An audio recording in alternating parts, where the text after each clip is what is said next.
Audio book वाङ्मय 66 युग निर्माण योजना दर्शन स्वरूप व कार्यक्रम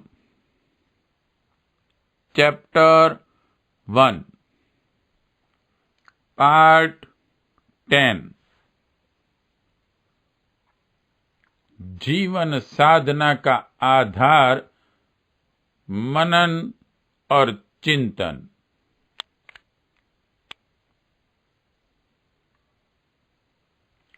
जीवन साधना का अर्थ है अपने समय, श्रम और साधनों का कण कण उपयोगी दिशा में नियोजित किए रहना। भाव साधना का अर्थ है अंतरात्मा के महत्तम भाव स्थल को उच्च सत्ता के साथ संबंध करना। दोनों परस्पर एक दूसरे से संबंध हैं, एक के बिना दूसरी अधूरी है। दो पहियों का रथ ही आत्मिक प्रगति का यात्रा क्रम सही प्रकार चला पाता है। इन दोनों में उपेक्षा किसी की भी नहीं होनी चाहिए। निष्ठा के उस कल्प वृक्ष को पोषण, साधना की खाद और उपासना का पानी नियमित रूप से देते रहने पर ही संभव होता है। जीवन साधना के दो उपाय हैं, मनन और चिंतन। मनन का अर्थ है अपने को आत्मा के रूप में देखने, समझने, अनुभव करने में विभिन्न कल्पना चित्र बनना, मनुष्य जीवन के उद्देश्य का विचार करना,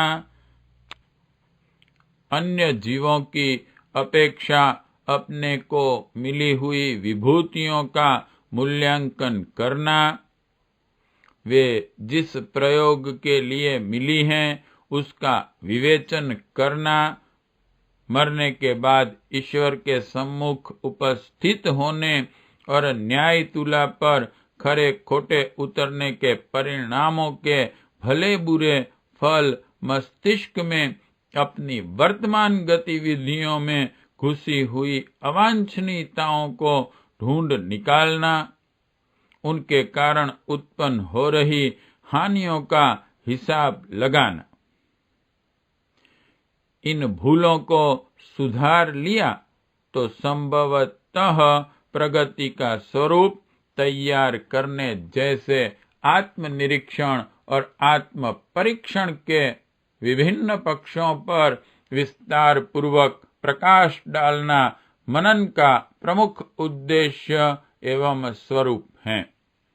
जिस प्रकार सभी बड़े उद्योग या कारखाने के संबंध में उसके संचालक बारीकी से हर पक्ष का विचार विश्लेषण करते हैं, इसी प्रकार हमें जीवन की वर्तमान स्थिति का गंभीर विवेचन करना चाहिए। मनन का यही उद्देश्य एवं स्वरूप है।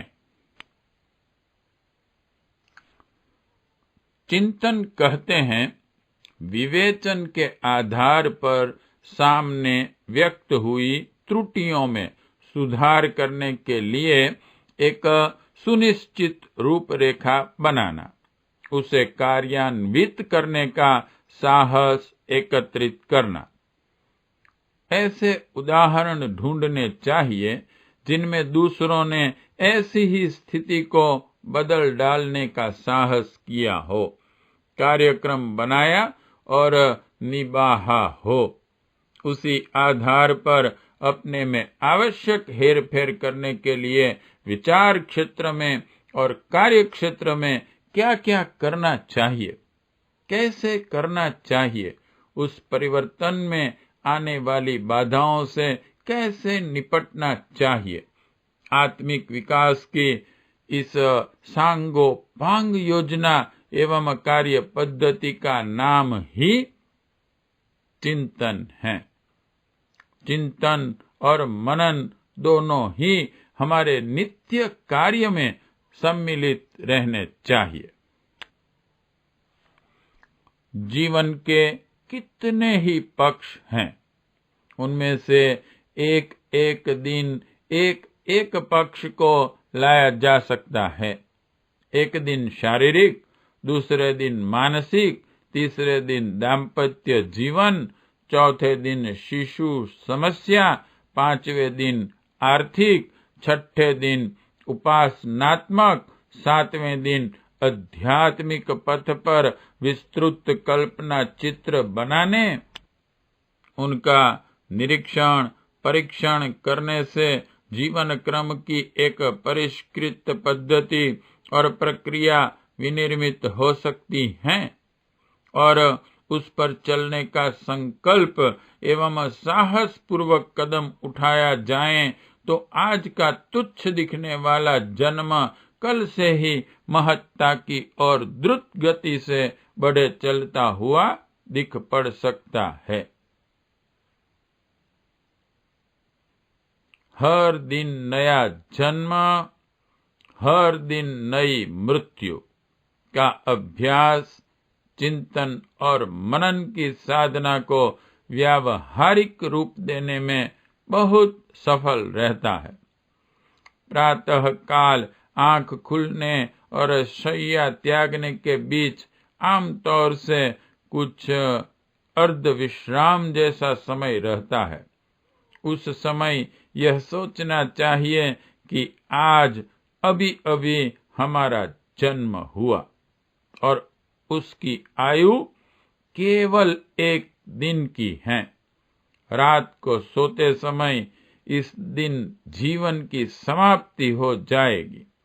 आज का अमूल्य अवसर सर्वोत्तम रीति नीति के साथ व्यतीत करना है। मन को कुविचारों से बचाना है। शरीर से कुकर्म नहीं करने हैं।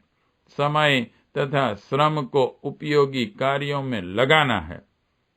धन संपत्ति को ईश्वर की पवित्र धरोहर समझकर अपने लिए उसको नितांत आवश्यक कार्य में ही खर्च करना है। संयम और सादगी से रहना है। साधनों का एक उपयुक्त अंश परमार्थ के लिए लगाना है। किसी से दुर्व्यवहार नहीं करना है। सभी कर्तव्यों का निष्ठापूर्वक पालन करना है ताकि यह दिन सर्वोत्तम रीति नीति के लिए जिया जा सके। इस चिंतन के साथ साथ समय विशेष की दिनचर्या, चिंतन की दिशा, कार्यक्रमों की सुधरी हुई योजना, गलती होने के संभावित अवसरों पर अधिक सतर्क रहने की पूर्व तैयारी, परमार्थ प्रयोजनों का नित्य कर्म तथा दैनिक खर्चों में कमावेशी आदि उस दिन के लिए जीवन के हर पक्ष की रोचक क्रमबद्ध सर्वांगीण योजना तैयार कर लेनी चाहिए। इसके बाद नित्य कर्म से निवृत्त होकर दूसरे कर्मों में लग जाना चाहिए। सवेरे बनी हुई दिन भर की कार्य पद्धति एवं रूपरेखा को नोट करके रखा जाए और हर घंटे उसमें क्या बन पड़ा, क्या नहीं बन पड़ा के चिन्ह लगाते रहा जाए तो सतर्कता के फल स्वरूप निश्चित रूप से अपेक्षाकृत अधिक श्रेष्ठ जीवन जिया जा सकेगा। यह क्रम निरंतर चलता रहे तो यह प्रक्रिया स्वभाव का अंग बन जाएगी और ढर्रे पर क्रम चलने लगेगा। कोई नया परिवर्तन आरंभ में तो भारी लगता है, पर थोड़े ही दिनों में वह अभ्यास में आने पर सरल और स्वाभाविक जैसा लगता है। उसके निर्वाह में तनिक भी अड़चन व असंभावना प्रतीत नहीं होती।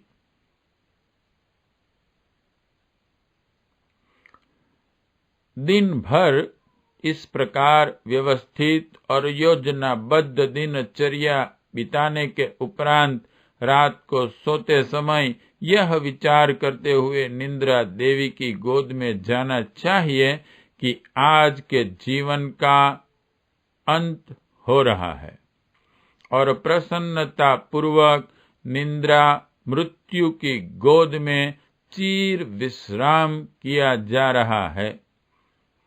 इस अवसर पर अकेले विदा होने, लोभ और मोह के सारे जंजाल का भार मन पर से उतार फेंकने की कल्पना करनी चाहिए।